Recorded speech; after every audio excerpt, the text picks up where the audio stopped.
Hi, my name is Catherine Sandyford Tull. I'm originally from the Garden St. James. Currently live in Lower Carlton, and I'm part of the Western community. I am the president of the Western Fisherfolk Organization, and I have a vested interest in seeing the Western and St. James flourish. In our community, we have been trying to focus on the youth. We had a program where we introduced them to ocean literacy, and we would like to see the youth, develop more in the area. I know that the community center was very, very vibrant in the past, and I would like to see that happen again with the activities, the training, the computer classes that they used to have. They even had, needlework. And I know that there are a lot of talented people in this area. We need to take more advantage of the talent that we have in St. James. Around here, we have not only boat owners, but we have boat technicians, boat engine technicians, and boat builders like fiberglass boat builders. If we can, make an opportunity for the youth to learn the crafts that are available in St. James, then we can create more entrepreneurs and our parish will flourish. St. Hill was known for cricket, and I honestly think that we can actually do a women's tournament. That would be fun. I think that a lot of communities will come out just to support the women. And growing up, my mom and my aunt, they used to play cricket here too. So I think that would be a good idea to bring back at least a night tournament, some kind of competition for women. Because there's a lot of women in Barbados that can play cricket, but everything is, we only see the men.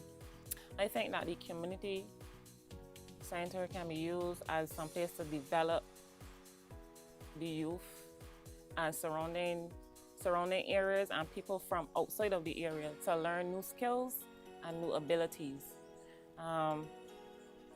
I think toiling and a trade where you can carry a long way, because I find that the youth of today are really good with their hands. I also think that we can bring a reading program to help where it's needed with the children as well. The youth look up to a lot of people, and the youth is the future of Barbados. So we need someone to mentor the youth, keep the youth driven, keep the youth focused, try to keep them off the block. When there's nothing going on, a lot of idle stuff happens. Mentorship will be a big asset to us. I think that road tennis is a big sporting event here in Barbados, and I think that we need to get the hardcore up and running. I used to see, when I finish work on evenings, when I walk to the hardcore, I used to see people doing a little practicing with road tennis, even the children, doing road tennis on their own. Nobody's there to guide them, but them participating in road tennis. So I think that road tennis is something that needs to come back. And also, as a community, I would like a lot of development. I would like everybody coming together. We have different competitions and stuff. We can also do a health program for the older folks in the community in terms of exercising and stuff, because even on mornings and stuff, because 6:30, 7 o'clock, you see the older folks walking around the pasture and trying to keep fit, keep healthy. So I think that even if we do a program that will bring out the older people, we can't forget the older people, because they're the people that built this community, and we also look up to them. My name is Teddy from Western St. James. My ideas for the fire station, Western St. James fire station, is like so many ideas that I got for here that that we could turn. Instead of going the guys just here, just here lineman on block every day, and no chatter, no money or nothing. We could turn all here, put some beach chairs on the back, got a restaurant and a bar downstairs, A lot of different ideas that we got. You could turn it upstairs into something else, a little bar or something upstairs. Downstairs could be at least, a wholesale place. I'll be selling little juices, instead of, we will go be on a little market right here in Western Fire Station, transform it. My name is Stevenson Tull. I'm a member or was or a member of the Barbados Defense Force. I'm a Legionnaire member, and I've lived Barbados Defense Force and lived in Weston my initial life, and I lived in Lower Carrollton, Thunder Bay for a large portion of my life. The fire station, I think that the fire station is not being utilized to its full potential. It has a structure where it's still solid. The windows and the roof can be kind of refurbished, but it opens the opportunity for locals can bring on Saturday morning and do a flea market and expose their talents and the things that they have to offer for sale in the market and the fire station. And we can also use it as a training facility. I'm willing to give back my skills as a marine technician / outboard. That would include jet skis, whackers, lawnmowers, any two-stroke engine. I'm willing to give back my skill to teach small engine repair in the fire station if it's exposed to that opportunity. When it comes to the community center, I would love to see the community center comes back to where when I was a boy, or growing up, teenage, where all the activities, we had netball, hardcourt football, we had basketball, we had so many things, tennis that occurred on the hard court. But because of things that has happened over time, we have 2 buildings that's constructed on the property that needs to be removed and bring back the community, allowing the community to continue and use the community center as a place where we can bring the community. The young people here has nothing to do. There's nothing in Weston that promotes youth. There's nothing in Weston that brings the young ones to be involved. And my intentions is, one of my bigger ideas is registering a club, Weston United, Weston Academy, where we can encompass football or any sport, and also offer a skill set program where someone who might not have advanced in school academically with certificates and O-levels, but they can come to the center and realize that they're good at this or they're good at that, but they're great at football or great at cricket or great at a sport. And we will bring in professional athletes who are in Barbados, who are willing to give back, to nurture and cherish these youngsters and encourage them in an academic field that they're gifted in. Barbados focus so much on school leavings and certificates, but everybody didn't go to secondary school. Everybody didn't make it to secondary school. But we have talented youngsters here artisans who can build cupboards and do carpentry, do masonry. We need some opportunity that's available for those persons, and a Western Academy would highlight and encourage youngsters, even not to go to school, but in the event that they did not make it well in school, that there's still an opportunity that they can use their skill physically or academically outside of school leavings, outside of just basic education, to make a life for themselves. You teach a man how to fish, and he will fish and feed his family. But if you don't, he's gonna steal your fish, your boat, your lines. He's gonna take away everything that you own.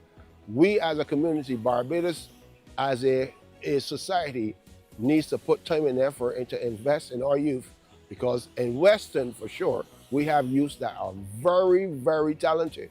They're very gifted, they're willing, but there's no opportunity. They do not have no way out. And I am involved in making sure and trying my best to stay involved to ensure that there's an opportunity. Hell or high water, I'm in.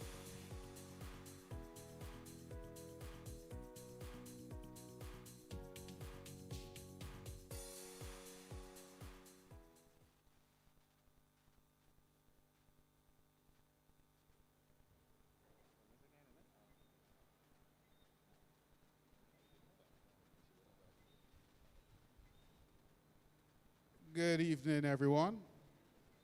Welcome to the Frederick Smith Secondary School and to Ideas Forum St. James Edition.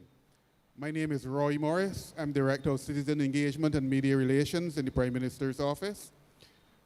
Prime Minister should be here in a little while, but rather than keeping you waiting, since this is a 6:30 event and we are on the verge of 7 o'clock, we will begin with the presence of two of the MPs for St. James.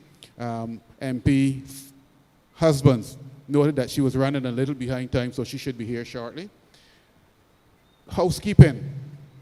If you are planning to make any presentation tonight, you are required to go to the desk at the back where they will extract from you a certain bit of information and then give you a number. That number will determine the order in which you come to the mic to deliver whatever your ideas are. And remember, this is Ideas Forum. So you may have issues that you want to raise, but we don't want you to raise them as complaints. We want you to raise them as suggestions and ideas for solutions, okay? So we're not changing what you want to say. We just want you to make the presentation in a manner that pushes the matter forward rather than debilitating action, okay? For those of you who may need a restroom tonight, we go right down the corridor to the very end, and there's some freshly refurbished bathrooms for your benefit. You just have to determine, this says bathroom 101 and bathroom 102. So you have to determine if one is male and two is female or the other way around. Well, I think we can figure that one out when you get there.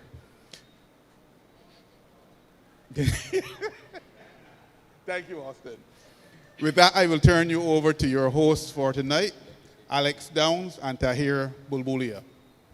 Gentlemen. Thank you so much, Roy. So as Roy said, good night, my name is Alex Downs. I'm the Prime Minister's Press Secretary. To my left, I have Tahir Bulbulia, who is my co-host that you've seen over these last few months. So I'm not going to take too much time. We are running behind schedule, but just to say welcome to the Ideas Forum for St. James. It's your month, it is your night. And so we welcome you to present your ideas and your solutions and have a very open discussion about how we can make a better St. James and a better Barbados. So without much ado, I'll turn over to our first guest for the night. I have Felicia Innes. Felicia.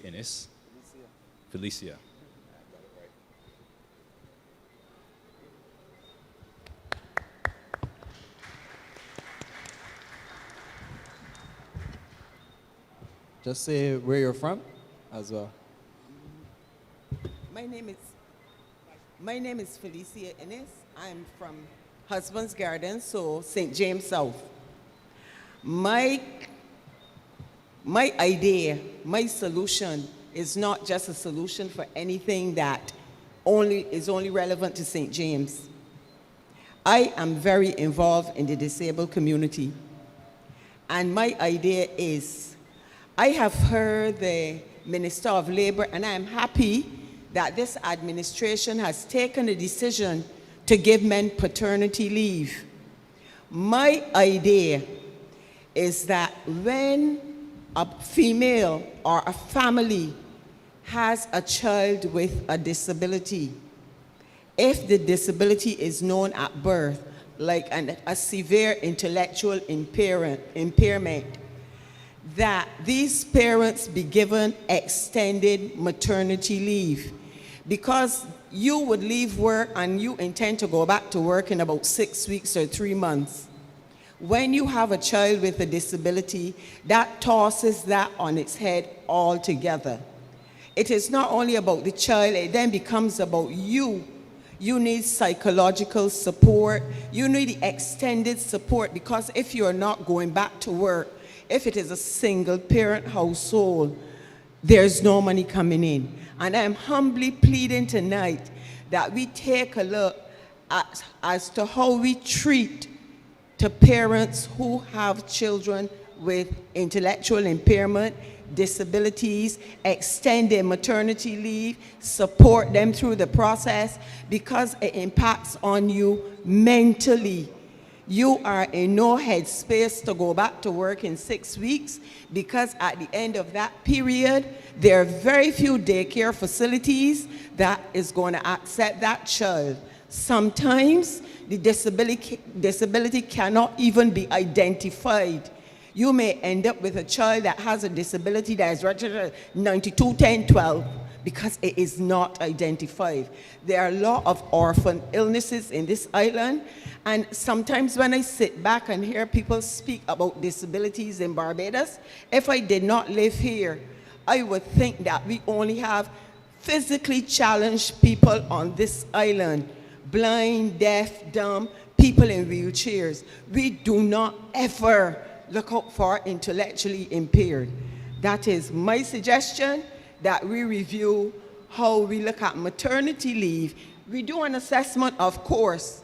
We get the information and we act correctly. That is my first recommendation.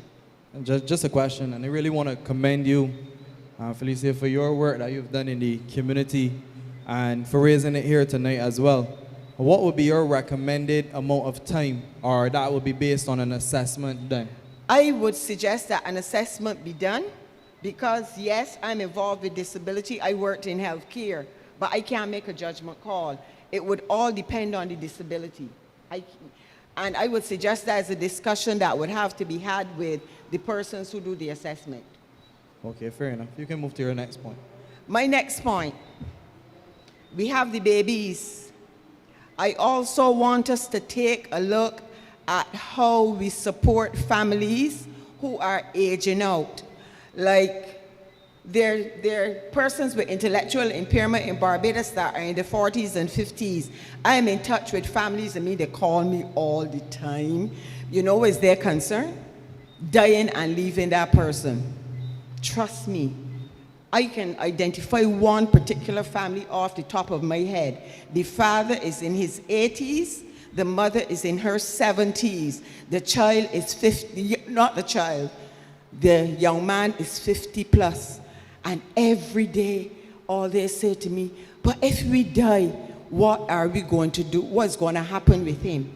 And I'm not speaking, as we would say in Barbadian parlance, about hand-to-mouth people. These are people that have wherewithal, that if we work with them, we can set up like housing situations with supervision, where these persons, before their parents pass, we can put them in housing with support, that the parents will know that when I pass, this person has an idea of how it is to live semi-independently. Because if their parents pass, it is going to be chaos. Persons who work with me in the area of disabilities, and I'm not here to offend the government, when we say buildings, I get offended. We do not need buildings. We need people with heart. We need people that understand what is going on. And I keep hearing we are going to build this and we are going to build that. We don't need to build anything. I have an idea for respite outside of a building. The same way that we get foster care done with so-called regular children, I think that if we do a good public awareness program and education program, we can get persons to do respite. Like if you have a child that is severely disabled and you need a break, a group of a family would have been identified and they would have gone through the process. And then that child can go spend 3 days with that family and give the parents a break. I even got a name for the program. If there's room in your heart, there's room in your home. Have a good night.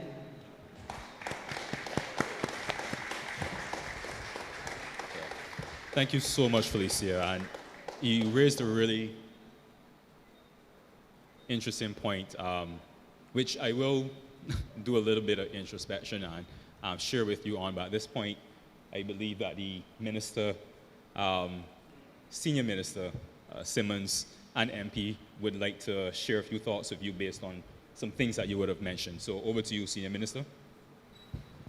Actually, good evening, everyone. I was actually quite prepared to wait until others had spoken, but I just wanted to associate my own thoughts with the points you had made, especially the latter one, because I do think we tend to move very quickly in this country towards bricks and mortar. And that means we spend a lot of money. And the suggestion you've made really is about bringing people closer together to families that have this difficulty. And we may find within the belly of our own communities and our extended families, etc., a greater sense of a willingness to participate and to share. And I think any of us who have had to go through not just the issue of the person with an intellectual disability, but simply a person who has been seriously ill, and you have a father or a male figure in the house taking care of his wife, but still having 2 or 3 children to look after, or the other way around. And I lived that through with my dearly departed mother. It came to a point where I was very sure that taking care for mommy may have caused more harm to my father's health than anything else. And so it is important, I think, to be able to build out a network of people who can assist and help take that burden off of that particular family. Come to the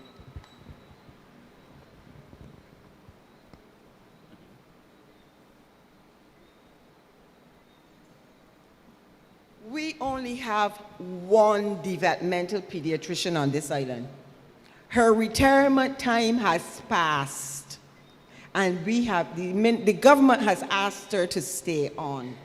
So when she goes, the assessment time, and we have a number of persons who have done the rehab therapy technician program, and I think that we should get persons assessed, because parents sometimes cannot get to the only place, AC Graham Center.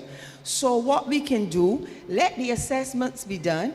The physiotherapist, the occupational therapist, the audiologist write what they want done. And then we send the rehab therapist out into the community to work with the families that need this service. We need to sit down and get it right. I mean, I still consider that I am a parent of a child with a disability. She passed in 2006. But this is my network. These are my friends. These are people that I've shared 41 years with.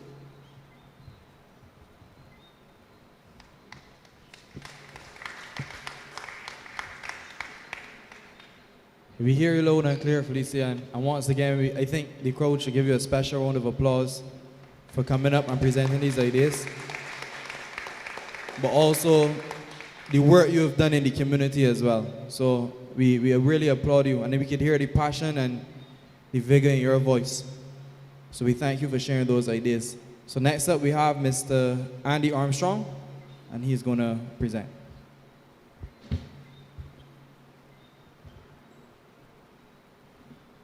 Hi, good evening everyone. Andy Armstrong. I live in Sunset Crest. I just want to endorse what Felicia said. I think that's a very innovative idea and something that would be great for the whole island. And I love the slogan, if there's room in your heart, there's room in your home. So really appreciate that.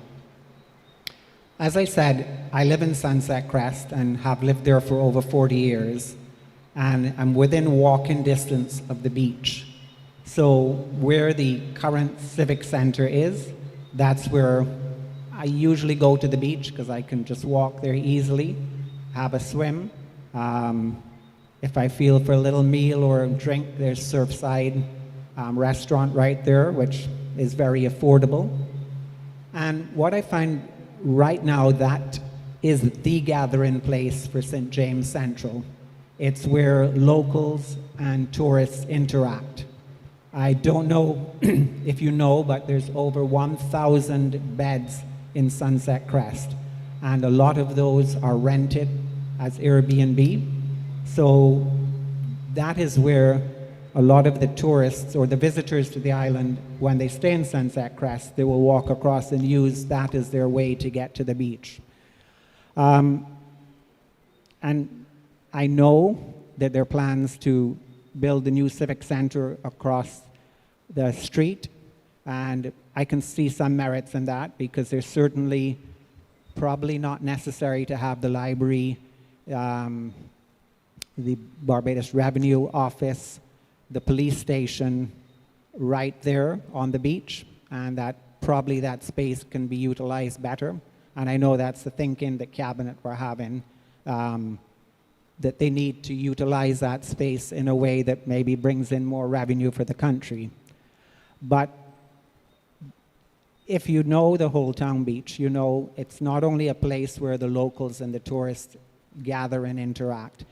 There's all the fishermen just north of the police station, the fishing boats, the jet skis, the ski boats, and there's a whole community there where they're, you know, roasting breadfruit and a real hive of activity on a day. And so a lot of local people are getting employment from that. And I want to put in a plea that when that area is redeveloped, that we do not lose that livelihood for the people, the ordinary people of St. James. And this is part of the charm of Barbados. You know, the amount of visitors who've said, what I love about Barbados, you know, I can go on the beach and I can talk to Barbadians, I can see a fisherman throwing his net, or, you know, gets good friends with the jet ski guys and so on. And I think that is what keeps people coming back to Barbados again and again. So I just hope we do not lose that. So if a development, let me put on record that Peter Thompson and I met with the Prime Minister and Senior Minister Dogood back in April, Peter? March, okay. And the Prime Minister listened very carefully to us, and I think she took our concerns on board. She did say it's almost impossible to stop the development because ICBL have committed to building the new civic center across the street, and they need to be recompensed for the cost of building that new civic center. So while ideally I would like to see the whole site remain as an area for locals and visitors to interact, I accept that maybe some of it has to be sacrificed for tourism. But I would put in a plea is when the permission is happening, please try to make sure it's not an all-inclusive hotel. Because the problem with an all-inclusive hotel, of course, is that you cannot just go and have a drink at the bar or a meal at the restaurant. You have to pay a day pass, which usually is quite exorbitant. I mean, I've wanted to go and have a meal up at Sam Lord's Castle, but the only practical way is basically you go and stay there for a couple nights, and I just didn't feel for that, but I would have liked to go and visit. Mm-hmm. So I'll put in a plea that hopefully it will not be an all-inclusive if it happens. Noted. I also wanted to say something about the environment of the area. Just north of the police station, there's a small wetland, which the drainage unit, I think, had done some work on a few years ago. They planted some mangroves there. It needs a bit more maintenance, but it is one of the small wetlands. And just a little further north of there is the Hole. And the Hole, for those who don't know, and I was surprised, but not everyone knows what the Hole is. But when you come over the bridge just north of Lime Grove, that bridge is over the Hole. And that's the original waterway when the first settlers came here. And if you look at old photographs, there was like an estuary that stretched almost up to St. James Parish Church. So at one point it was a huge body of water, probably bigger than Graham Hall. It's been repurposed now for hotels, and what's left is not very much, but I'm putting a plea that we maintain that and don't completely fill in the hole. I know the National Trust and the Land Conservancy have been talking to the authorities about designating the area as an OS2 site, so which would give it some protection. And I know there is hope to put up some interpretive signs which would at least let people realize what the area is and what it was in the past. So that's basically it, but I just want to circle back to my first point that as we develop, let us not forget that the current Whole Town Civic Center is the de facto gathering place for St. James Central, and we wouldn't want to lose that. Thank you. Thank you very much, Andy, and I think we hear you loud and clear, and your plea or answer that the development doesn't necessarily come at the cost of the social fabric that you have here in the community, and I can assure you that that is definitely not the intention. But as you said, you've had previous discussions, and I do remember you from a previous, not Ideas Forum, but a previous session we would have had here at the school. So, your continued interest in the area is well noted, and I think we all share that on the government's end. And I want to pledge that I really do not intend to speak after everybody. But on this particular issue, I felt a duty to, because up to this point I have publicly kept lips pursed, and one cannot be seen to be in cabinet, let alone carry the designation senior member of the cabinet and be publicly parting company with the cabinet of which you are part. So obviously a lot of talking and negotiating has to go on behind closed doors. But Andy, I endorse everything that you have said.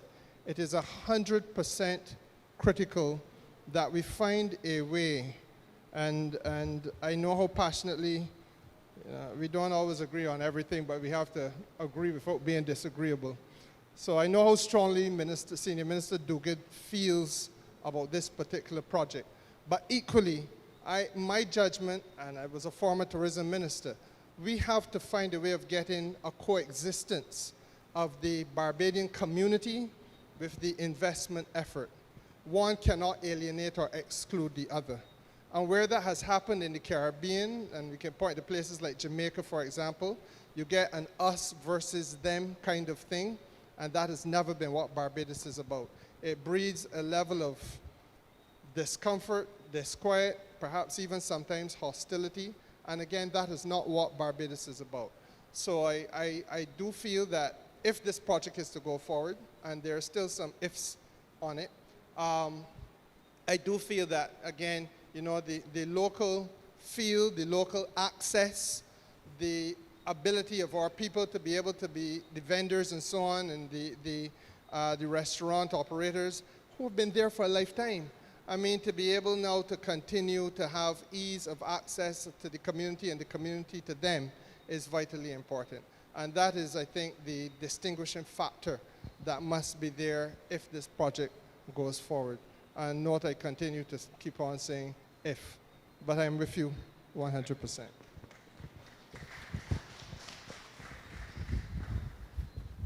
Thank you, Minister Simmons, and thank you, Andy, so much for your presentation. Next up in line, we have Miss Yvette Brown. No stranger to this school, and I'm sure no stranger to any of you here. So please welcome Miss Yvette Brown to the microphone.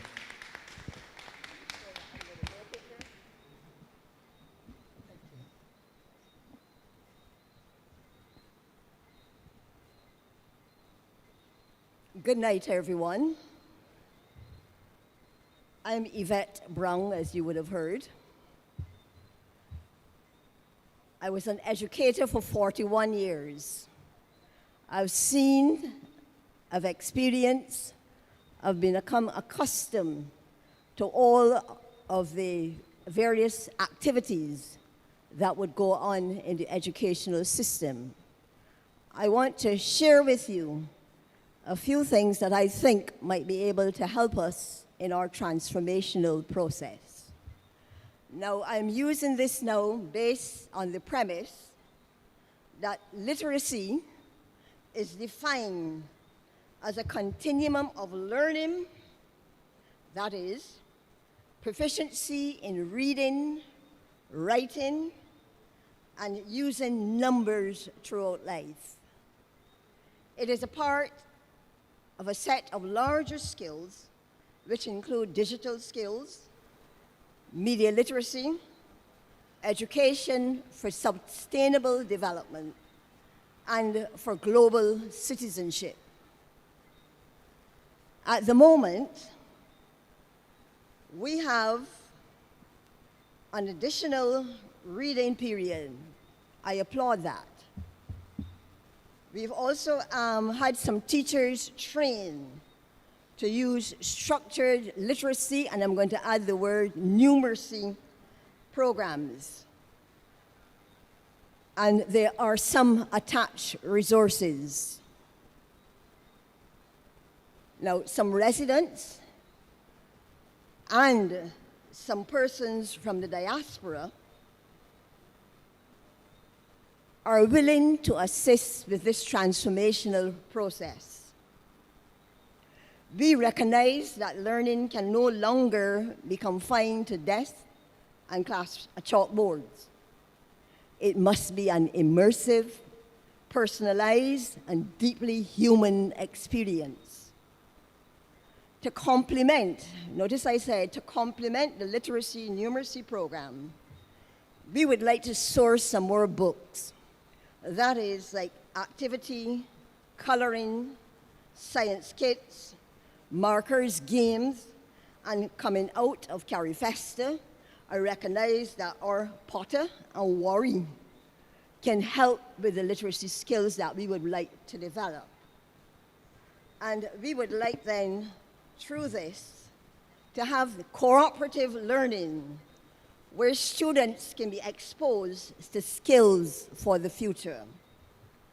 Right now, through the task force, we have books and other materials to present to schools. Earlier, we had some books donated, but right now, they're being housed at a church. So we have the materials, but we are unable, because of certain circumstances, to utilize them within the classroom. So having checked with some of the schools, we recognize that many of them do not have a library. They do not have shelves or areas where they can store or secure any materials that we present.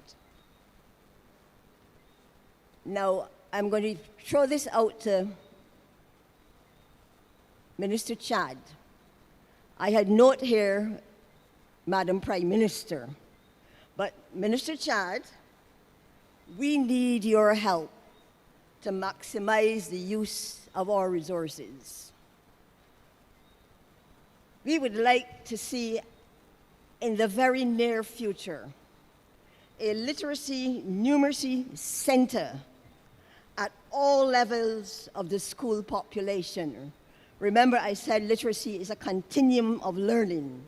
So we are hoping that if we could introduce these centers, the children can learn through play, art, song, dance, and other non-traditional ways in order to build their dreams. Now, I'm saying non-traditional because we have to recognize that AI is going to give them the knowledge that they require in order to make it in this world. So exams are going to become a thing of the past. So I should pause and say, those who are thinking that we should continue with the 11+, you have to recognize that the world is moving forward. And it is time that we get on board and stay on board and prepare our students for a better life. So what I'm suggesting now is that the layout of these centers would ensure that we have adequate storage spaces, areas to secure the resources. Because I remember when I first got to this establishment where I was the first female principal, I discovered that the school had acquired some computers. But because they were placed in different rooms around the school compound, and like all good young men who are curious about what is happening within these, I'm talking 20-something years ago, they are curious about what is happening, they remove the balls from the mouse and they use them but for pitching, so that those computers were instantly dismantled. So I came in and with my fast self decided, okay, we have to secure our resources. That's why I'm asking for these kind of rooms. We have to secure our resources. We have to remove those computers from the various rooms and put them into dedicated areas where someone is there to ensure the safety and that the computers will remain intact. So that's why I am suggesting then these literacy, numeracy, because again, as Minister Simmons said, FinTech is going to be the way forward. So our students must be prepared to operate in a world where finances and technology is taking over. We can't delay this now. We have to make it happen and make it happen immediately so that our students who we are preparing now, within the next 5 to 10 years, they will be the ones who will benefit from any suggestions that we have now. Now, the centers could be operated, and I'm making a suggestion, by the reading intervention teachers. I recognize that you now have those. Or they could have a literacy, numeracy specialist. This would facilitate an area where the class teacher can bring the students for a number of periods a day. This would aid in the continuous assessment program that you are at this point working with. Because it would mean that whilst the teacher who is in charge of the room is doing her program with getting the children literate, the teacher of the class who would have brought those students can now supervise, observe, and assess these students, because assessment is going to be critical to ensure that students are not just lost within the system. If you don't do that continuous assessment right, you will find that some children will be favored and others will be left further behind. So to ensure that the continuous assessment is reasonable, I'm also going to suggest that we start it at what is now still the class 1. I haven't gone to the grades as yet.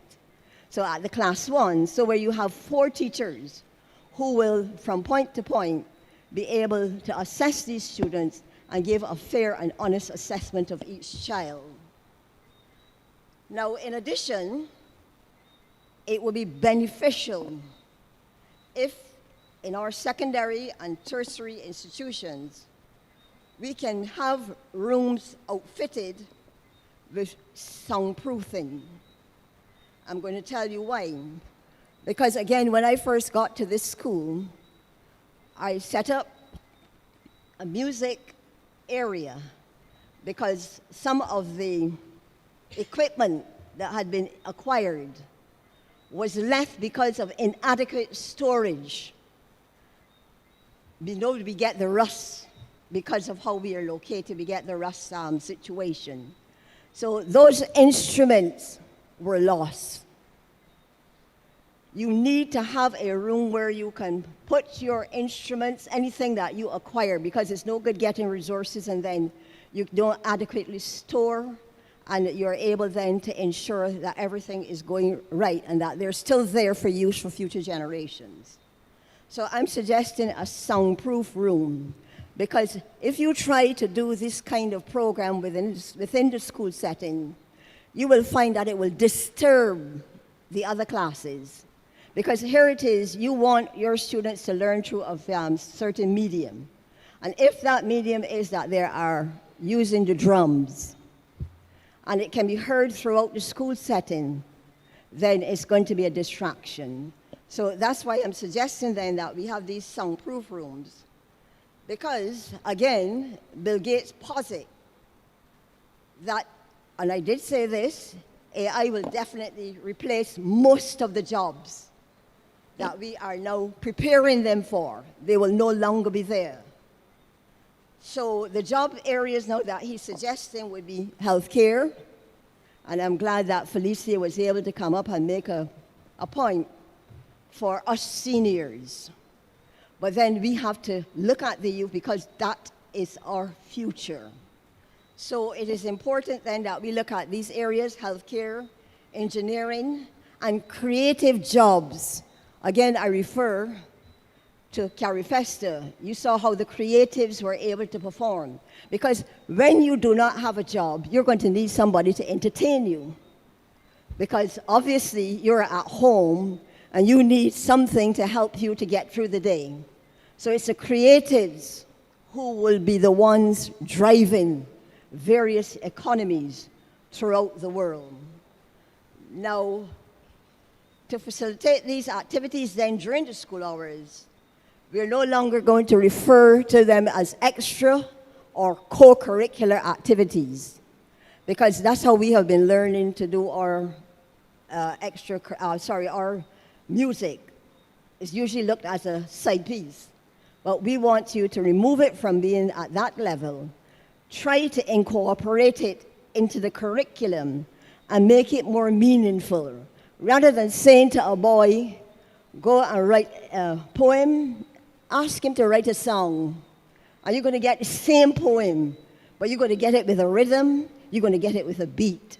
So it is important that we look at various ways to get through to our children. If we don't, we're going to lose more of them because they're going to find other activities to occupy themselves. So I'm appealing to all of those in charge to let us work together. Let us see how best we can make it happen for our youth. And if I may, I'm going to see if I could encourage business persons within our communities to help us. You could establish a legacy within the educational system by offering scholarships, awards, grants. Because what's happening is that right now, we spend a lot of our money on the students who perform well.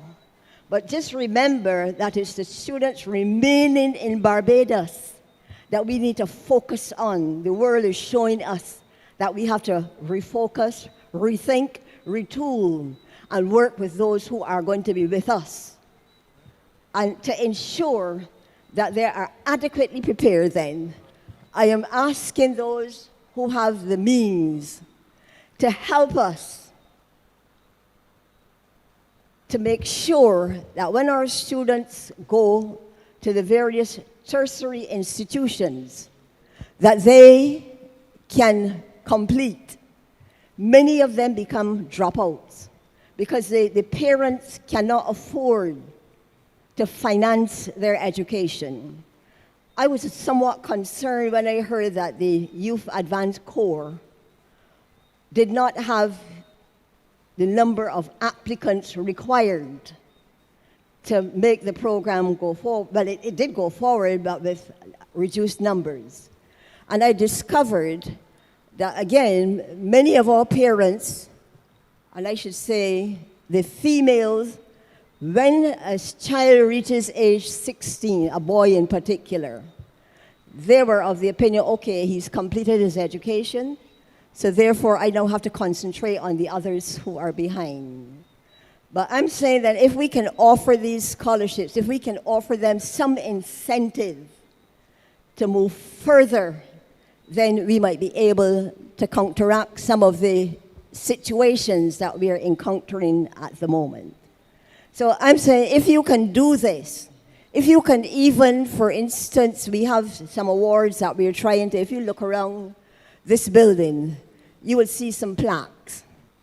Again, if we could use plaques, we can say to the children, all right, you are doing, we want to reward you for excellence, say, in your academic and core curriculum, which I hope will be removed shortly, in those areas that you are doing exceptionally well in. I just want it to be known that we have to say excellence is not ascribed. It should be earned. And if they can earn it by doing positive things, then we will have a better society. There are a few other areas, but I'm not going to bore you anymore. But I'm going to say at this point in time, sir, we are ready, we are motivated, we are activated. We want to make a difference in our parish. We just need to know that when we bring in supplies, that we can get them through the port. Because we had some supplies sitting at the port for like 3 months. Term started, materials are sitting there, but the children could not have the use. So we would want to put something in place to ensure that we can get our materials through the port. But again, through CarryFest, I realized that we have a lot of authors and so within the Caribbean whose books we can use, so we may not have to go to any of the other areas outside. So, sir, help us to help you. I'm sure we will have a better Barbados with students who are also activated to give of their best at all times. Thank you very much. Mrs. Brown, before you leave the podium, I just want, I know Minister Blackman is smiling from ear to ear, and I think you're perhaps maybe living in his head as well.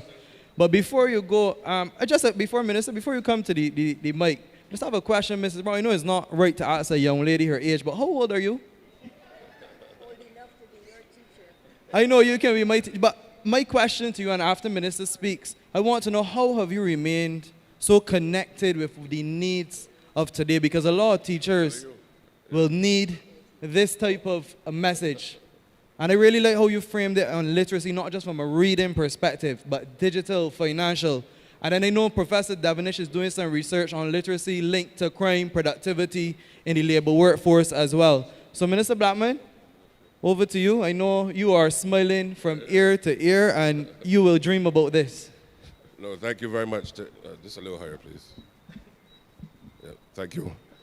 Let me say how pleased and happy I am to have sat there and listened to all of what you would have shared with us just now. You've clearly articulated the need for transformation, but equally all of what you said is already what the ministry is actively doing and looking to do further. And I must commend you for not just coming, but putting tangibly on the table the direction of where Barbados has to go. I've taken copious notes as to what you've said, and I'll try to treat to them one by one here. But the need for transformation, as you've heard, is to really make sure that, one, we position the country for the future of the world. And the education system, of course, is anchored in ensuring that our children not only have the best schools and the certificates at the CXC level and at the Cape, but even from pre-primary, early childhood education. How do we ensure that in their minds they have the confidence and the tools to be navigating all those spaces? So I want to start there, because a number of things that you mentioned are things that we are actively doing. You mentioned the idea of curriculum reform, and I'll start there. We have a system, of course, that has served us well for the last 50, 60 years, particularly as a post-independent nation. But we realize that in order for Barbados to continue to enjoy the quality of life that we've had over the years, and for us to be competitive as a country going forward, our young people now must be given the tools to not just have the certificates, but to be able to compete and to do so with resilience, confidence, critical skills, and to be able to do so in a manner that is fun, innovative, exciting, and non-traditional in its approach. I have this board, which is in my hand. Of course, many of you know this as a worry board. And I want to mention here, funny enough, as I was walking into Ideas Forum this evening, and permit me to mention Margaret and Lee Farnham Badley, who would have already pledged this evening to work with us in introducing formally worry into our schools. You touched on it just now. And of course, yes, clap for that for sure. And this is the kind of things that we have to do to ensure that our young people can benefit. And why is this important in the curriculum reform? There are a number of skills that will come out of this. Yes, of course, if you want to be the best worry player in Barbados, that's a benefit. But ultimately, the skills coming out of this helps you to think far ahead in strategy. Yesterday, and even recently, I've announced that we will also introduce chess into our schools at the pre-primary, well, the primary up to secondary level, similarly to Warrior. What that does, the International Chess Federation, we had a meeting recently in the US where the countries in Asia in particular, China, South Korea, Singapore, those are the countries who, of course, have very advanced economies and thriving societies. But part of the secret was that they introduced chess at least 20 to 25 years ago, and they saw a correlation between the development of their students, who of course went into adulthood, and the ability to think critically, to think 5 and 6 and 7 steps ahead. And that is what we're looking to also do for our Barbadian students. And why is that important?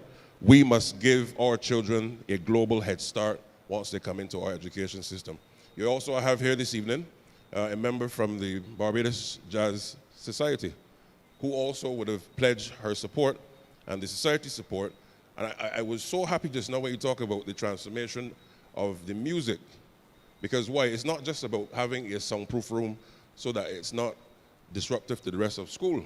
One of the things that I've been saying to the country for the last, 6 months on that, is that notwithstanding that we've had music in schools where you have your traditional modes of music, the recorder, the clarinet, the drums, Barbados is a country that is well placed to be a major proponent of cultural development through education and beyond. And you touched on that. And why am I saying this? Part of what we're looking to do in the Ministry of Educational Transformation is that at a number of schools in the country, students must be able, in those same soundproof rooms, to be able to produce music, produce beats, as it were. So, for example, if you think of Red Boys, who have their studio, a Deepu, young people should be able to learn those things whilst they're at school. But what does that do? It allows for them to be able to have the tangible, real-life skills of music and music production and sound engineering even before they leave these institutions, so that by the time they enter the market for business and work, they already have the work experience. Now, I'll tell you this, and perhaps this would excite you. I've said to the ministry, particularly in the context of the curriculum development, schools must now be able to, at the beginning of the academic year, going forward, to say, you are going to produce a national festival amongst students. But the moving parts of the business students who will help to do the writers, and by writers, of course, what do we mean?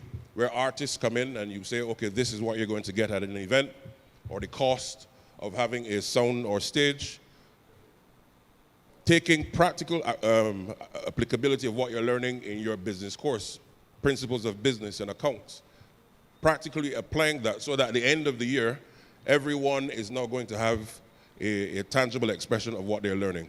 Those who are in the art side of their subjects, they have the ability to know, as I said, not just do the sound engineering, but how to manage a stage, how to put on a festival. So partnerships with the National Cultural Foundation allows for all of these students to do different things. Or science students. It should not only be that you do physics and you quote Ohm's law, and then at the end of the day you get a CXE. It is also about ensuring that there's a practical application to those subjects that you study in trying to treat a number of the challenges that we have, whether it becomes to climate, how do you ensure that the breakwaters protecting our coast can now be done in a way that's innovative, which also lends to the ability for us to export the ideas. Why is this critical? We're doing a number of things. Yes, we're transforming with the mindset of having Barbados being the #1 educational system within 7 years, but it's not just for being #1 sake. It is about ensuring that before students leave school, they have the ability to be able to have the certifications, 2, to be able to compete with anyone in the world and the confidence in being able to do so. And fourthly, in the creation of a knowledge-based economy. One of our comparative advantages is that Barbados has a high level of certification, perhaps more than anywhere else in the world per capita. But that has taken us so far and no further. And now the mind has to now be able to conceive any idea and to be able to match that and protect it through intellectual property and to export those ideas through school. So what you've said here, in essence, As I said, I don't want to take the entire evening on this because there are other people, but it not only excites me, but I also want to invite you to the ministry to tap into your experience, which is incredible, and to be able for us to continue to roll out the future of education in Barbados. And believe you me, I am persuaded, beyond a shadow of a doubt, that Barbados will shape the next 2 to 3 generations of critical thinkers around the world through our education system, using innovative and non-traditional methods, but equally tapping into our culture to make sure that we can now put our young people ahead. Because the real competition isn't between Frederick Smith and HC and Darrell Jordan. These young people that pass through these institutions, their real competition is their counterparts in Africa, in Asia, and Latin America. And we must give them that head start that by the time they walk through these doors and across the stage at graduation, that they are prepared for the world. The last thing I want to add, something that the country is going to see, and of course we work on the logistics of it, is exposure. Young people must be able to, before they leave school, have different global experiences and come back to Barbados and to download what they've learned. And what do I mean? The idea to send some of our young students between perhaps the ages of 15 and 17 to, let's say, Jakarta, to Nairobi, Cape Town, and to learn how these countries work. So we're not sending them to shop. You're sending them to understand punctuality. What are some of the innovative and exciting things that they're doing in their countries? But you bring them back to Barbados and you Bajanize the experience. And what that does is, one, you give a generation of Barbadians a perspective of a worldview that they otherwise would not have simply just by staying here and passing through school. And two, you ignite the imagination and you help them to now launch forward in their development prospects. So I say all that to say we are on the right footing. We're transforming, not just to transform's sake, but we're trying to put the country now, particularly as a republic, in further development for the next 50 years through literacy. As you said, we have an aggressive literacy program that we are rolling out, because literacy is not, as you rightly said, not just about reading and mastering numbers. It's the application of all those things in the rest of your life. We set a very clear goal that all students in Barbados must be able to read by the age of 7, and those who have already passed that stage, we're going to work in rolling out of programs to ensure that they can also meet that gap and close that gap. At the adult level, our sister ministry led by Minister Husbands, they're also working to ensure that at the adult level, we can have this brought across the entire board. So I'm excited and I would love to talk with you further. Believe me, I could talk to you all evening. So thank you very, very much. Thank you very much, Minister. And without hoping to go too long on this topic, I think it'd be remiss of me as one of the younger members in the room not to really nail home your point. I think I still qualify as young. But really, just to nail home the points that you've been raising, over the last few ideas forums, we've had a number of young people come to share some of their ideas, both on a community level, but also on a national level. And I just want to highlight a few of them because what they're really doing is impressive for their age. A few ideas forums ago, we had a young girl. Her name was Naomi Dummett. Some of you may have seen her in the news recently. She came with this wonderful idea about having a national cleanup day and how important it was for us as a nation to start doing some of these things so that young people like herself have the opportunity to take care of our community as they get older. I was really proud to see, obviously, the ministry and the government take her suggestions seriously. And last month, they would have signed an agreement to have a national cleanup day where everyone across the island can take part and make this something that continues to grow with us. And that came from a 9-year-old. And so, you know, to your point, when you give young people the opportunity to express themselves in some different areas, it's amazing what you can see happen. And I'd like us to take that on board throughout. So, and Tahir, I know you have a few other thoughts as another young person here sitting with me that you want just to share with us before we continue. Yeah, absolutely on that point. And this is the importance of Ideas Forum. I know nationally there's lots of conversations and I get a lot of questions as to where do the ideas go? Should I come and waste my time and present an idea that I have for my community or my country? But that is just one example. And then the other example in St. George as well, where the young lady, Naomi, she presented just after her the Echoes of BIM, the app that was created, which started at BCC in a class and then brought to Ideas Forum and then taken to the Marcus Garvey competition under the Division of Culture, and they won. So now they're getting funding for their project, for their app, which then working with the Ministry of Education to then install in schools. So this is how we have to begin thinking. And I remember, I think it was, a comment was made where at Parish Speaks, where there's complaints, this room is filled with people and there's no chairs left. But now it's ideas, where is everybody? So this is where we know how to take the mindset of Barbadians, where we can outline an issue, but equally find an idea or a solution to the problem that we're facing. And I think I would encourage each and every one of you, because it's easy to get caught up in the problem. But for me personally, if I can't find 3 other ideas or solutions, I can't outline it as a problem, because then I'm a part of the problem as well. So we then become complainers, and a word I might create tonight is problemists. We will become problemists. I know Minister Simmons is a lawyer, so I don't know if that's a correct word, but but we understand. So this is where we have to go. And then equally on Alex's point of younger people, just today we see the selection of Zishan Motara, 19 years old, being selected for the West Indies cricket team, becoming the first ever Barbadian Muslim to be selected to the West Indies cricket team.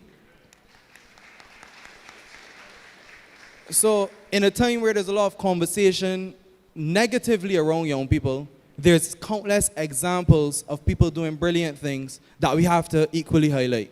So I think this is where we need to go towards. And with that being said, I'm now going to invite another young person, Ms. Khadija Bakaria, who will share her perspective.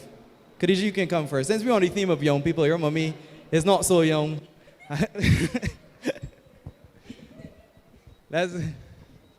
So please welcome her to the podium.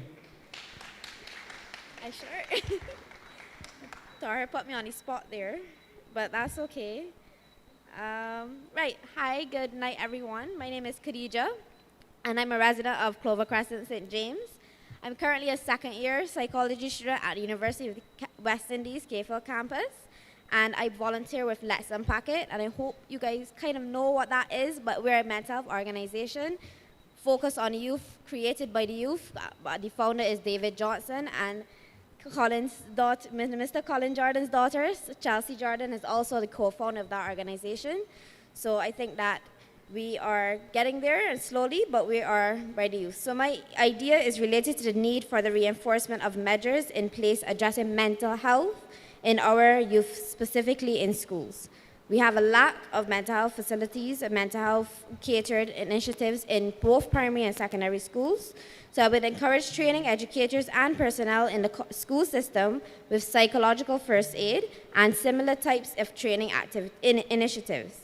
Reaching out to youth advocacy groups like Let's Unpack It, whose work has been concentrated on youth mental health for about 5 years. We're celebrating our 5th anniversary this year. They work with regional and international entities such as UNICEF, which I think is an advantage for the implementation of these resources. I would also suggest collaborating with the psychiatric hospital and continue their advocacy in dispelling the myths of mental health. That's my idea. Thank you so much.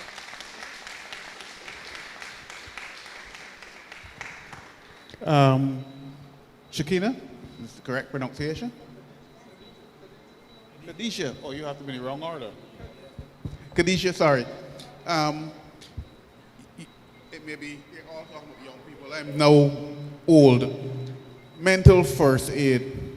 Talk a little bit more about it, because when we think of first aid, we think of the intervention by ordinary people in medical things. Tell us a little bit. Right, so my apologies. I am certified in both physical first aid, which is first aid where we do CPR and care for anyone that has any issues when you're on the road. And then psychological first aid is dealing with your mental health.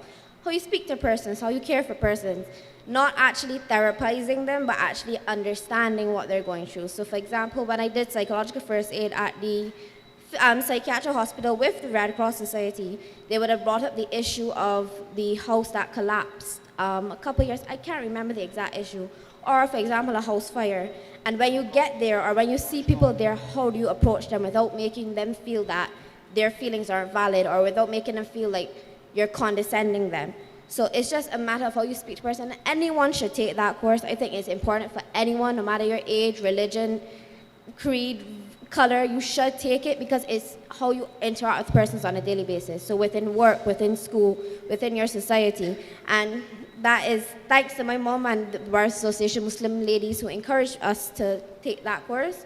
And the psychological first aid, as I said, is done by Red Cross Society. So if anyone has has questions about it, feel free to reach out to the Red Cross Society about that. I hope that clarified.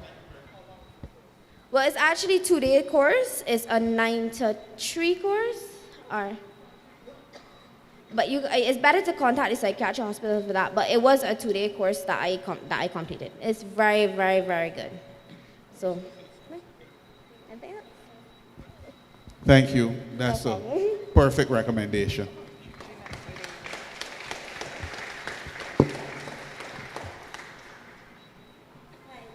Good evening. So the psychological first aid was an initiative that was, I guess, shared with community activist groups and community groups, but they were like 2-day cycle. They run cycles of it from January, I think from December last year. So each month they have cycles. They were supposed to have a cycle in August, which they deferred. I'm not sure if another cycle is happening in September. I hadn't seen an email yet. But they usually reach out to community groups and ask you to send volunteers. So when I did my training, there were a lot of members from the emergency services, the Red Cross, the nurses, social workers from the welfare, persons from the fire service, BDF personnel. And it was interesting because I'm a community worker, I'm a social work student, but I am getting understanding from their perspective what their struggles are and things that we might look at as that's the field they chose, that's the fire, the fire service, but there are stories that stick out with you and you understand how first responders have to self-care as much as they address the care of others. But the psychiatric hospital offers it, and it's not a course that I had to pay for. It's a very, very, very wholesome initiative. The average Barbadian can go and do it because it also helps you self-care when it comes to grief recovery.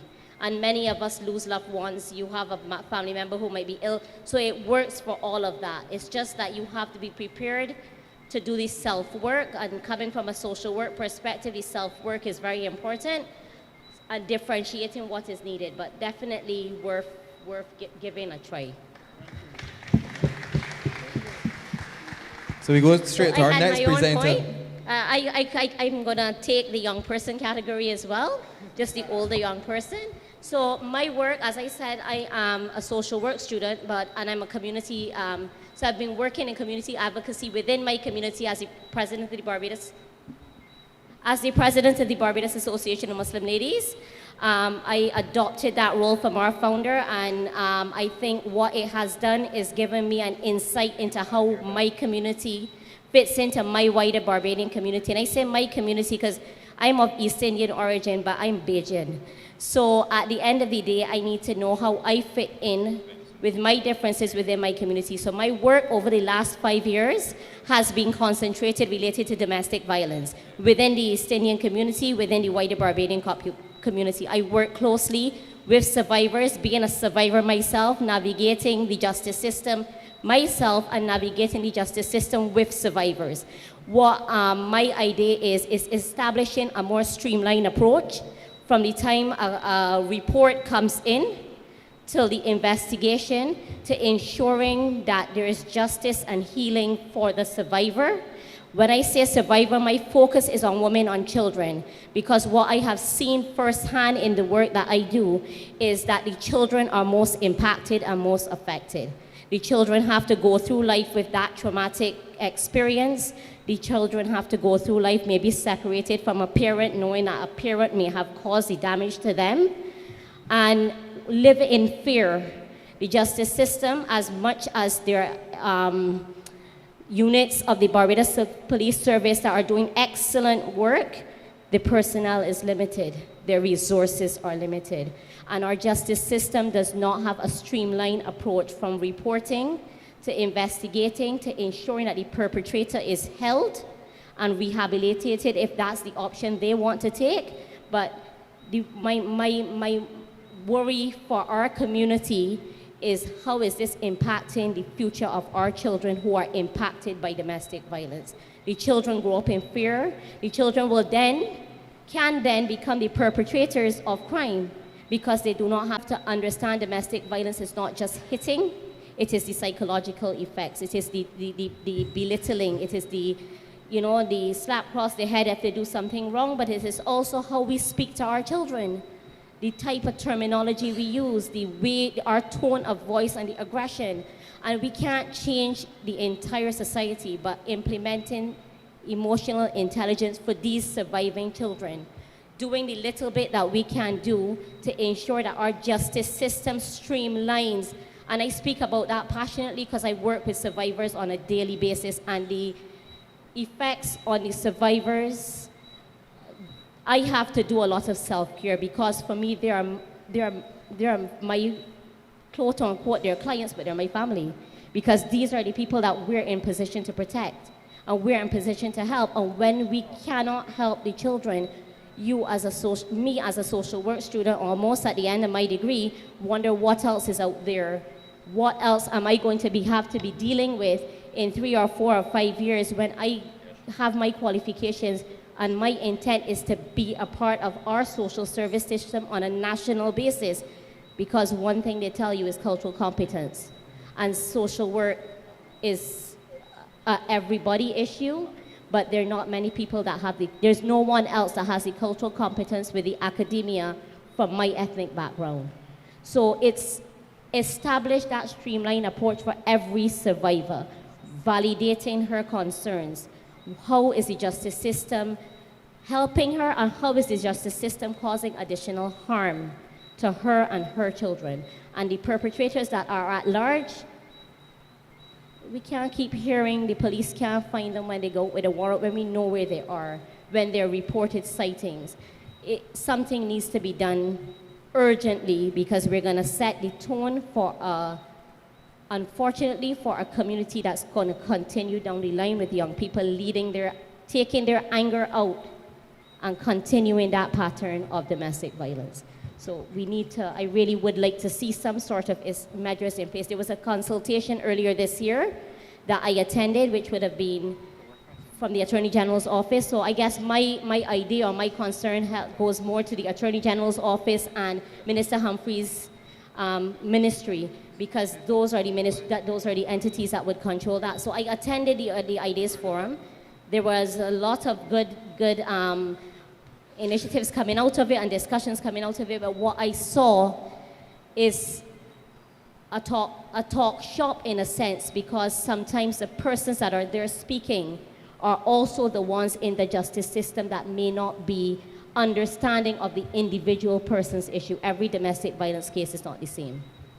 So that is my concern and my worry.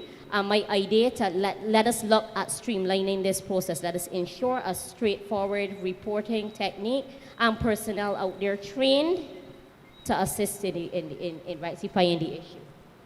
That is my 2 cents. Thank you so much, Sakina, and I also want to thank Khadija at this point. Both of you have offered some serious food for thought, and I think food for action as well, because you're speaking to really the essence of who we are. Taking care of yourself is more than just physical health. It's mental health, emotional understanding, and so is taking care of the person next to you. While you were speaking, Tahir and I were also talking, we were saying, it's so important, just something like how you talk to the person next to you. Or do you talk? What do you say? Do you ask someone, how are you doing? You don't know sometimes how impactful that simple question can be, and being able to understand that is equally as important. So I think you've both offered, certainly myself, and I think those here and those watching, some next steps on how we can improve that portion of ourselves. I think, Roy, maybe we have some work that we'll do in PMO in terms of amplifying what you're suggesting here. So really, thank you for that. Appreciate it very much. You could clap for that, I guess. Okay, so at this point, I'd like to move to our next speaker. We have Peter Thompson, who is coming to the mic. Peter, the floor is yours.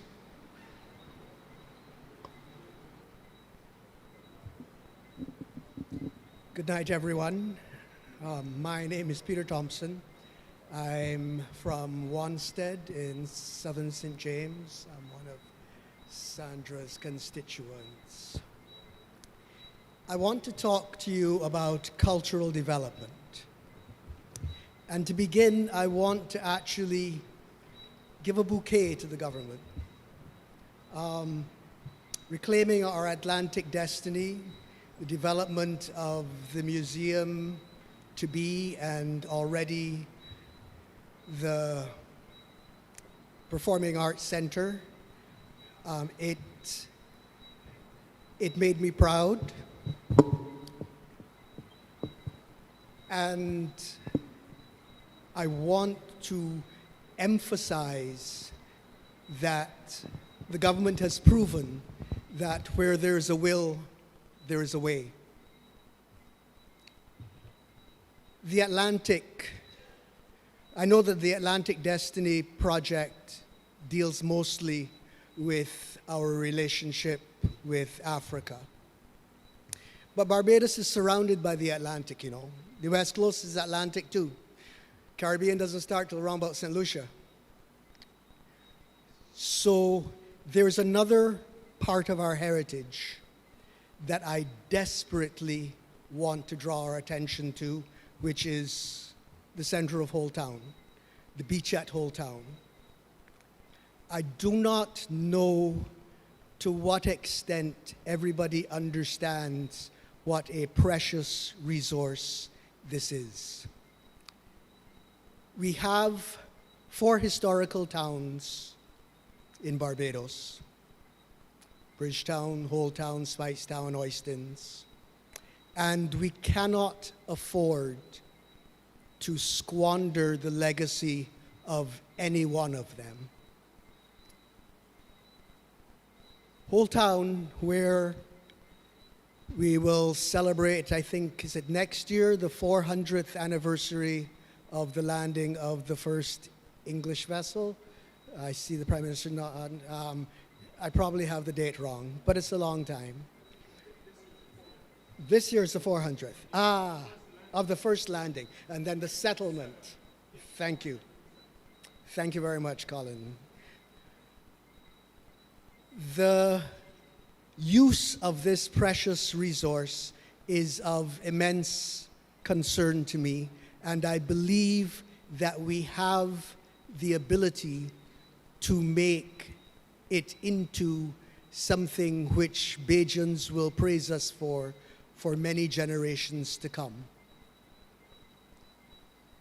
It is, in a way, slightly similar to what previous governments achieved with Oistins. When we make an attraction of a resource, a community resource, historic resource, what we are doing is building our tourism industry. Hotels on the beach do not represent our tourism industry. Our tourism industry is a niche industry. We are not Miami Beach, we are not Santo Domingo, and we do not want to be. We are a high-priced niche destination whose main attraction is us, the people. If you ask people who come to Barbados why they come here, you will get a boring and very consistent answer. Oh, it's the people. We cannot afford to squander this resource by building a barrier either between our people and the beach or between our people and the people that visit us.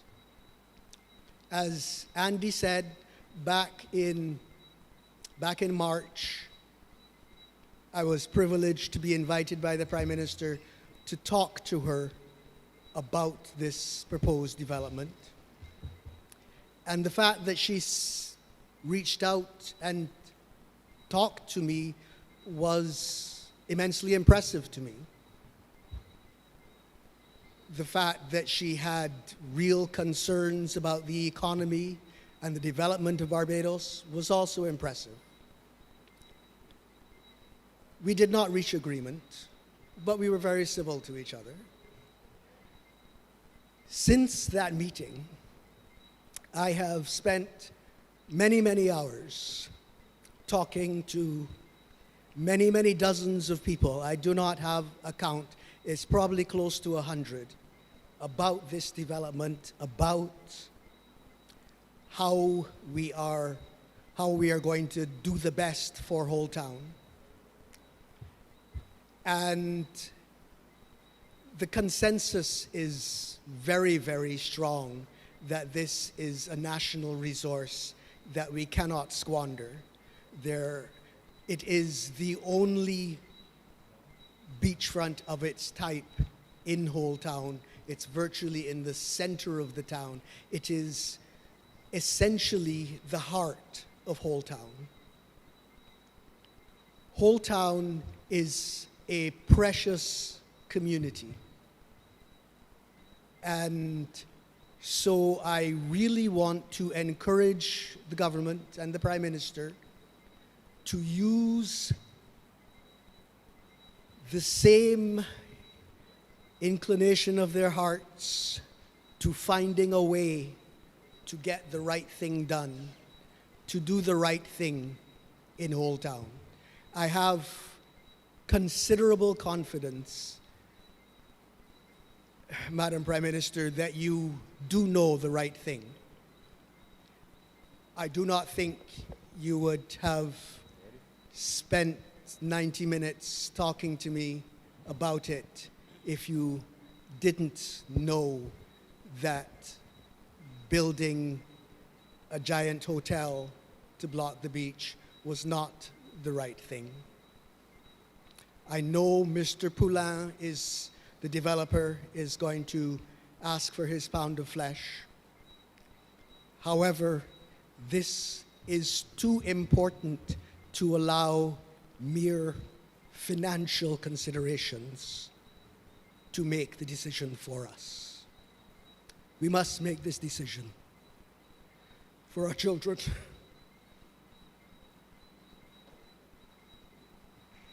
Thank you. Well, thank you, Peter. And I can tell that this is something that is very close to your heart. I can see you getting emotional about it. And so I definitely understand your perspective and your offerings. I think you share similar sentiments to Andy, of course, who would have come earlier, ensuring that this part of, St. James, but really Barbados, remains close to the hearts and the considerations of everyone. So as you would have heard Tahir said on a different subject, we take these solutions that you share and these ideas extremely seriously. And as you would have saw yourself in meeting with the Prime Minister, there's definitely that willingness to meet you and to discuss and to find a pathway forward. So again, I just thank you for that. And we have your contact information, of course, so we'll certainly be reaching out to further discuss. And I also left a document with Roy Okay. for your perusal. No, thank you so much, Peter. Thank you.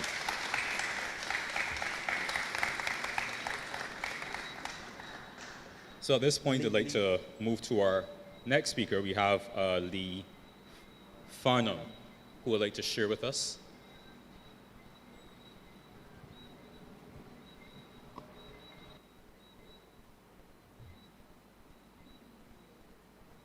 Thank you.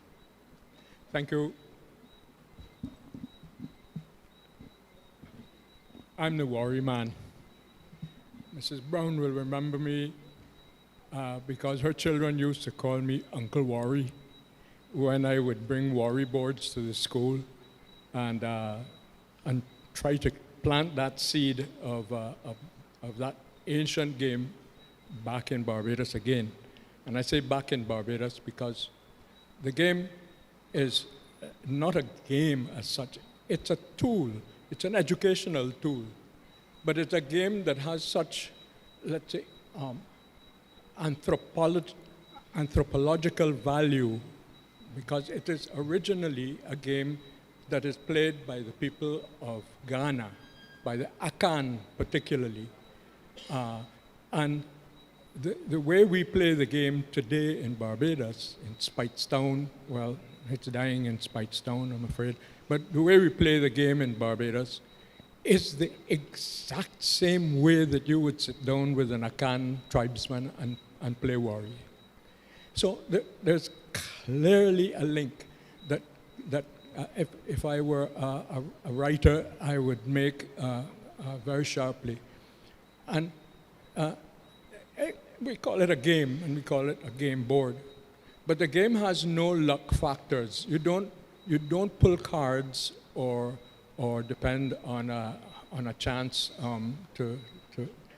that the opponent is going to be making with another third opponent. It's a game for two people, and it is a mathematical game. We're talking about the use of mathematics, and mathematics and science is almost so critical. If you can get a young child to be mathematical from early enough in age, and I'm including music in mathematics as well, because music is just as mathematical.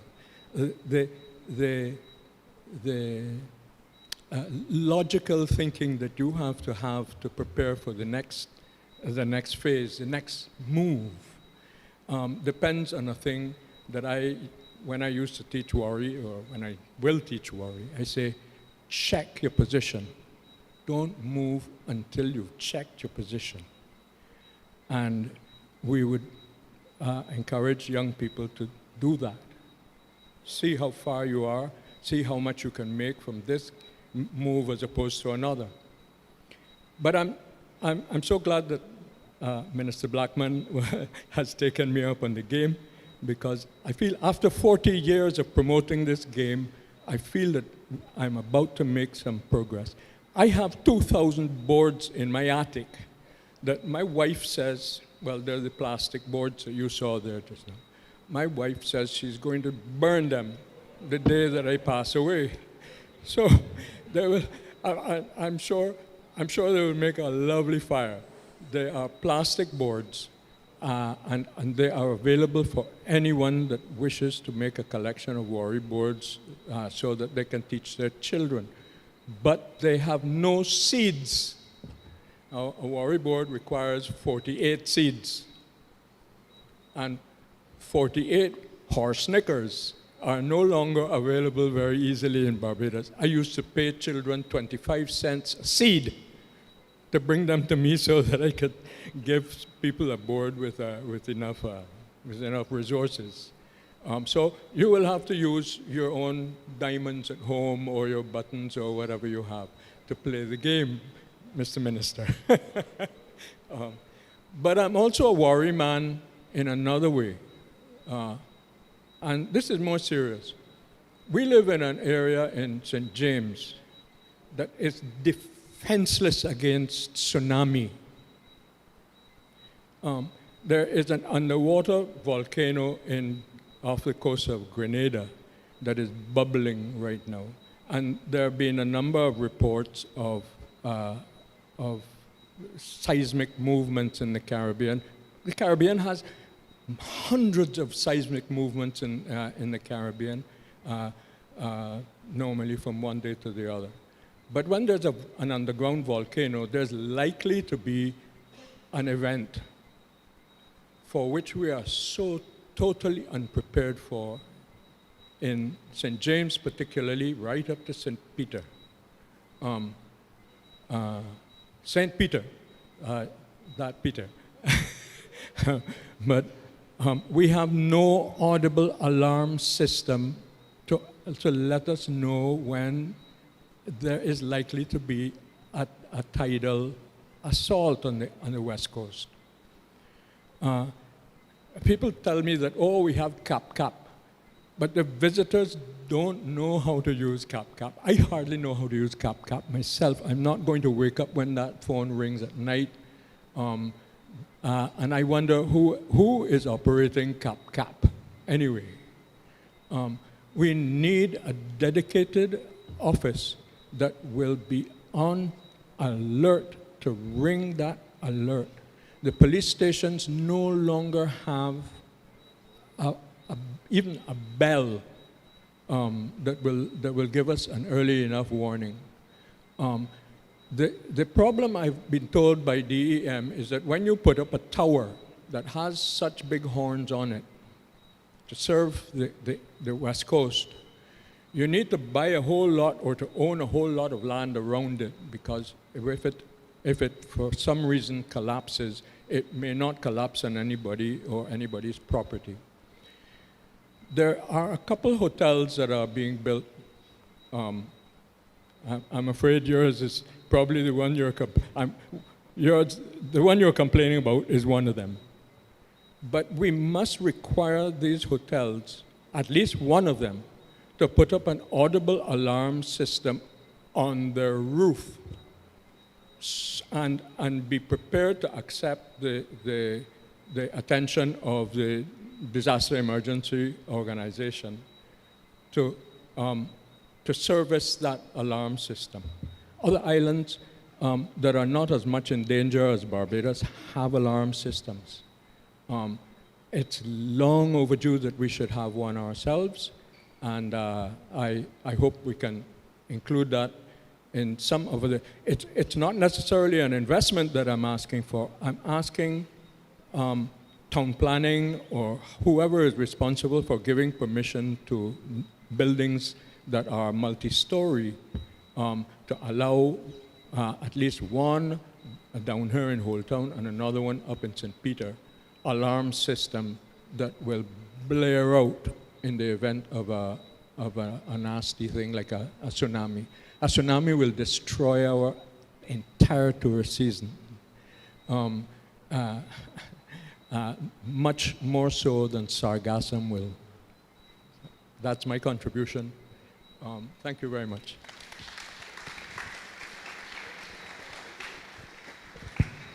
Lee, I really want to thank you for that suggestion, because as you were speaking and I was listening, that was not necessarily at the forefront of my mind, having an alarm system on top of hotels. And I think that's an excellent point. Obviously, I can't tell you whether it's been considered or not, but personally, hearing you speak, it makes tremendous sense, considering that Barbados is a relatively flat country, and you really do stand the risk of, God forbid, knock on wood, something should happen. While we do have CapCap, and I would encourage anyone to download it and get familiar with it, you still need something that allows people who may not have access to a mobile phone at that point, whether a visitor or local, to have that system to really give you that warning that's necessary. So I really want to thank you for that. You have something else you want to add, Lee, or? Yes. No problem. Basically, that I live in Old Town, and we were talking about Old Town's richness as once being a lagoon where ships would come in and careen so as to do repairs and so on. I didn't bring my cell phone, but on your cell phones you will have an app that is you can take from the system that will give you your altitude. It's an altimeter. The altimeter across the front of my street in Old Town shows me that I am practically underwater already. The water, the sea comes in, brings water into my septic tank in the morning and takes it out in the afternoon. And I've had to make provision for a septic tank that can accept this kind of movement in underwater incursion and excursion. And I would add to that something that I wasn't really programmed to talk about, but those systems, sewerage systems in the West Coast are not properly maintained. Water comes in with a high tide and washes back out with a low tide. And it washes back out with a lot of E. coli and all sorts of nasty things that make that beach that we were talking about that is so precious not a safe place to swim in. Thank you. Thank you, Lee, again. And I just want to address your first point you raised, which was on the worry. 2,000 boards, I really believe that that's an opportunity there for us to put those to good use and hopefully not have them burn. I think that would be the wrong avenue. So I can certainly see, some members of Parliament looking at me and nodding, so I think we hear you loud and clear. Personally, I can tell you I haven't played Wari in a very long time. So I am probably one of many that's extremely interested to get the boards back in hand. I don't have the seeds, but I can help you pick them. So whether you need help, Minister, let me know, definitely. So I just want to hand over to Tahir to introduce our final speaker for the night. Tahir, the floor is yours. And Tahir knows why I'm saying that. So it gives me great pleasure to present the final speaker of the night. He has the same last name as me, and he happens to be my dad as well. So please welcome Mr. Suleiman Bulbulia, or should I call him Dad, to the podium. Good evening, everyone. Thank you, son. Thank you. I didn't intend to speak, and I'm not going to be very long, but hearing the contributions this evening, it brought home to me an idea that I've been having for a long time that I have spelled out to some institutions, but it is about diversity. And I think St. James has one of the most diverse groups of people on the island. And I think that we need to capitalize on our diversity in Barbados. I think we need to spend a lot more time understanding who we are, diverse people, and what do we bring to the table to bring development to Barbados. And as Minister of Education spoke, Honorable Chad Blackman, he spoke about taking students to other parts of the world. And the countries he listed were not the traditional places that we go to. And I'm so happy to hear that, because as you go to other parts of the world, outside of what we see in the news and see on TV, it begins to open up our minds. So he talked about South Africa, he talked about Jakarta, Indonesia, Africa. And as we build relations with these countries, and I know that this government has been very proactive in building relations with countries outside of the traditional partners that we deal with, how do we then bring our people on board with this? So one of the ideas that I have been playing with for a while, and I've already carried it to the University of the West Indies Cave Hill campus, is you have an institute for understanding other cultures. You have an institute for Middle Eastern culture. You already have the Confucius Center there that deals with Chinese. How do we build out an institute that deals with the Middle East, with Africa, with the Far East? How do we get our students? And that is at the university level. But we can bring this to the primary school and the secondary schools and start, as you talk about educational transformation, how do we bring diversity into that? And it's not only diversity of people, culture, and faiths as well.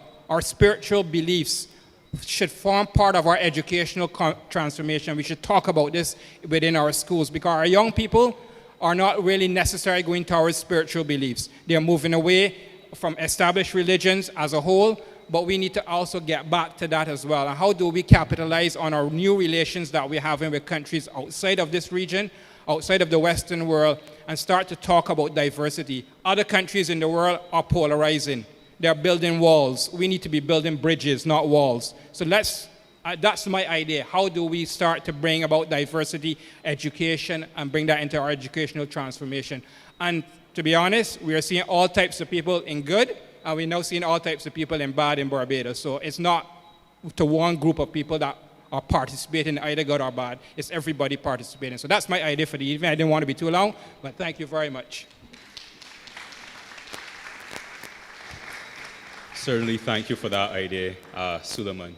And I really want to thank you for ending on a strong note, because as you would have suggested, it takes everybody, and Barbados is a multi-ethnic, multi-religious, society where we have people of all walks, and it takes all of us to make this thing work. So I appreciate you for ending on a strong note.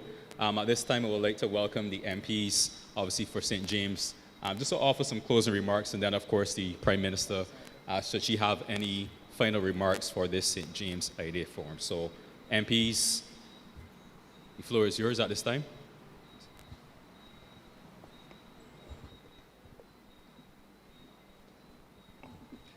Good afternoon, good evening to everyone. Pleasure to see all of you here. I really appreciated the number of ideas and concerns that were raised, and I can assure you that we do take careful note of the recommendations that are made, and we do sit and discuss the feasibility of putting them into practice or bringing them into life. Some may take time, because there may be certain implications or cost implications that have to be considered. But we do consider everything that you share, because this is very important. The last comment that I just want to say a few things on, what Suleiman was sharing about the need for diversity. cultural diversity. I think part of what we want to be able to do in terms of education, working with the Ministry of Foreign Affairs and so on, is to be able to identify classes in different countries that can have exchange relationships with our children.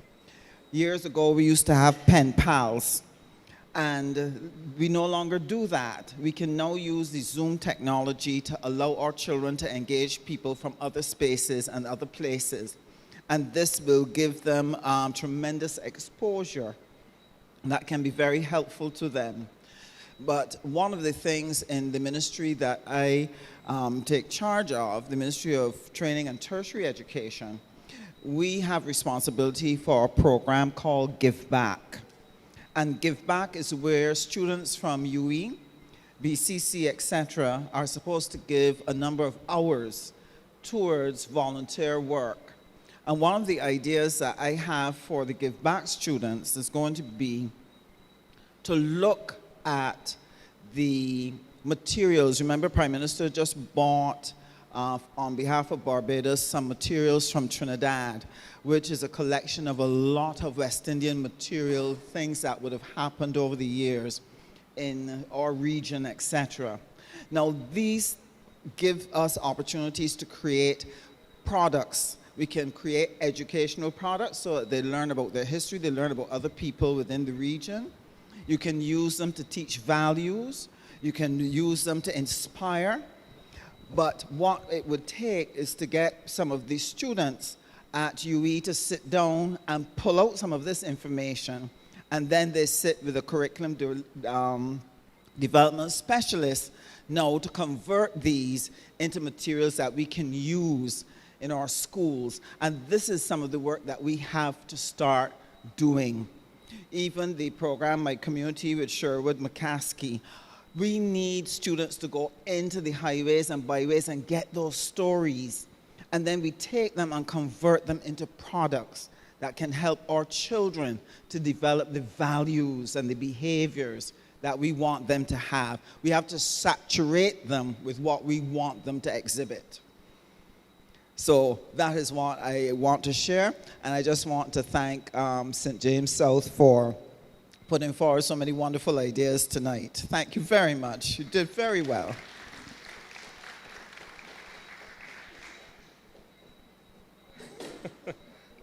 I promise that I will not make this a competition between St. James Central and St. James South on the quality of the ideas or the number of them. I had spoken before, and I was hoping I could be brief in this wrap-up, but to be honest with you, some things were said this evening which I consider to be really moving. And perhaps too many to mention all, but Lee, you touched me in a very special way because I have been to Japan.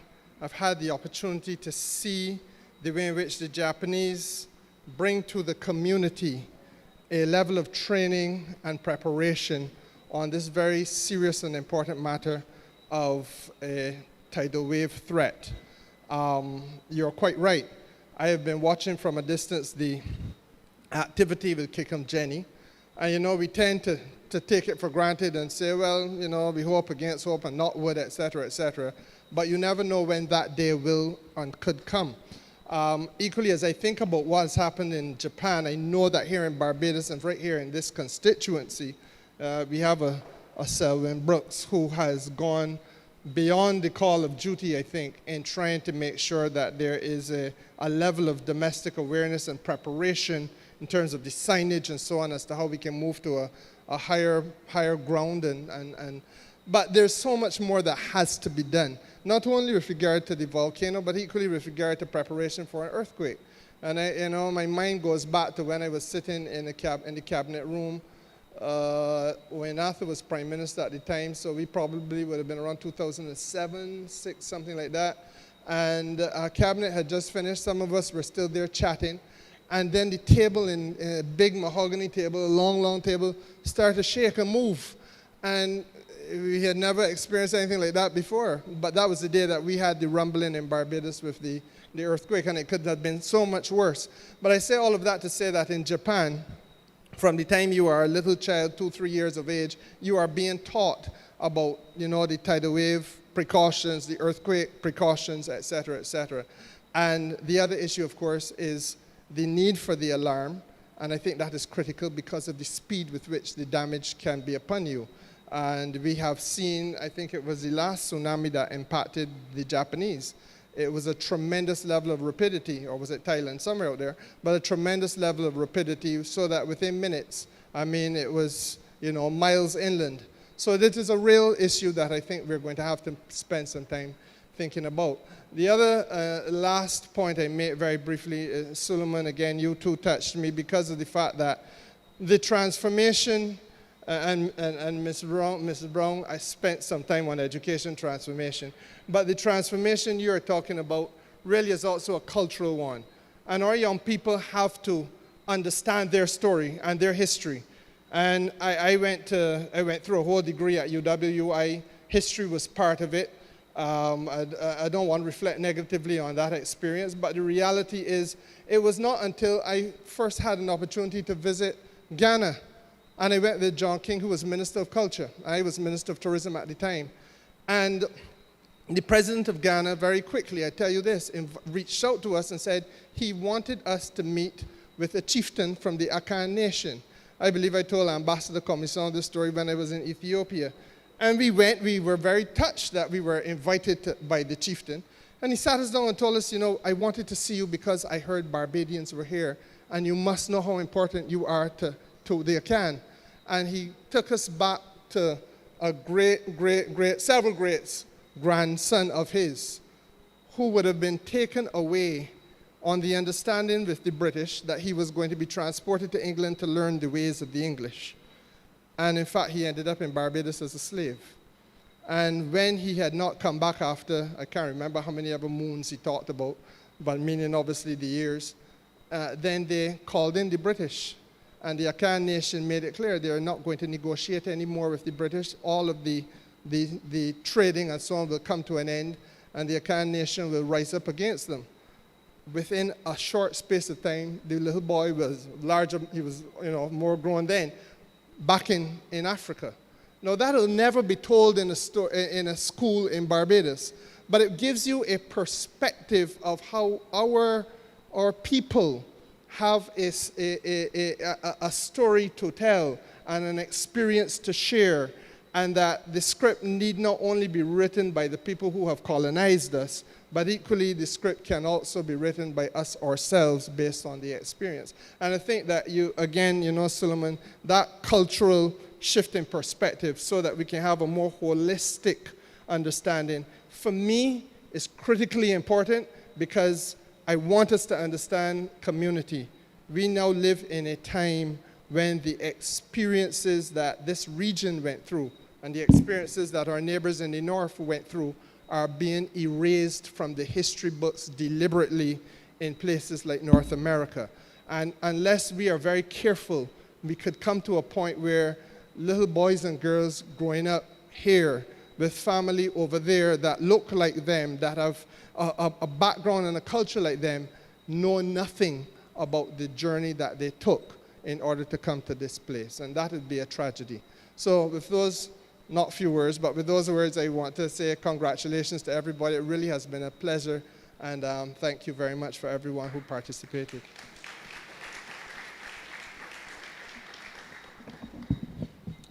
I also too want to, simply in wrapping up, commend all of the ideas that would have come forth. Of course, a lot of it placed emphasis on education and transformation. And I want to assure you, Lee, that those 2,000 boards that you have in the attic will be put to good use and put to good use shortly. And we have to find a way to ensure that we can get those seeds or come up with some innovative way of ensuring that we can fill those boards with those 48 seeds. But rest assured, we're going to put them to good use. And perhaps I think over time, maybe within another year, once the interest grows, there's nothing wrong with having a national schools championships of worry, where our young people can learn the art of worry, and it becomes part of our national psyche and Barbadianness. And talking about championship, I was just advised that the women for the Royals. Barbados won the championship, so I think, of course, we should give kudos to them. But lastly, I just simply want to say that, yes, of course, every month we have the Ideas Forum going from parish to parish, but I think certainly from a St. James point of view, there's nothing stopping us as a parish and as a community to have a platform for St. James to be able to build out this sort of idea. I sat there intrigued, excited, and the ideas must now not just wait for another year from going wrong again. And we have to now, in my view, have a way to, I can only speak for St. James, do this more often, particularly using technology where people can submit their ideas and videos, etc. But I just want to thank you very much for your contributions. I found this incredibly timely, and I look forward to working with you, all of you who would have contributed your ideas, and any of you who want to say anything after, feel free to see me at the end of the forum. But thank you, good night, and God bless you.